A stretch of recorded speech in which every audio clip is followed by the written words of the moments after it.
Hi everyone, it's Jessica with Speak and Elevate. I wanted to address one of the most frequently asked questions that I tend to get. What happens when you have Q&A at the end of your panel, and what you should kind of keep in mind about. Now, regardless of whether you want to have a Q&A that's between the moderator, the program organizers, not really up to the panelists. Sometimes you can ask them if they don't mind doing a Q&A, but everyone will have to be kind of on board with the format and the structure of the panel. Now, if your panel decides to have a Q&A, here are a couple things you want to keep in mind. One, you do want to get to know the volunteer, the staff that are in charge of the room that you're in.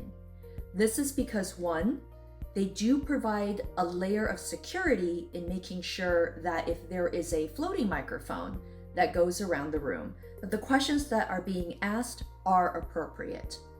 Also, some of them are there to kind of give you a small hint to let you know that time is running out, you need to start winding down on the questions that are being asked from the audience. Remember, a moderator's job is to also be a time management keeper. While sometimes the room staff does tend to remind you, it is also your job to really keep an eye on the clock. The second thing that you want to keep in mind is that you want gently but firmly remind the audience that when they ask questions, no comments, one question, please. A lot of people are really eager. It is their moment to ask a specific question, whether to the general panelist or to one specific person that they're really there to listen to. However, it's not really the time or place to have that. Now, there's always going to be somebody that's going to ignore that, and that's when you're going to step in as the moderator.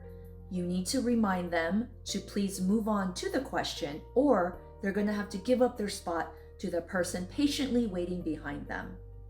Now, we also want to make sure that towards the end of the Q&A, that there is a moment of reflection, whether you have a last minute question to kind of wrap up the panel, or if there is no time for that, there is a couple different steps that you can always learn from more down below during my quick guide on how to end the panel without feeling too abrupt, saying goodbye.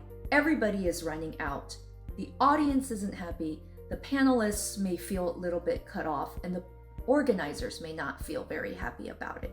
You also don't want to go over the time allotted because often the panelists have other places to go, and the program organizers need to clear out the room to make sure that they've made enough time for the next panel to come up and also prepare.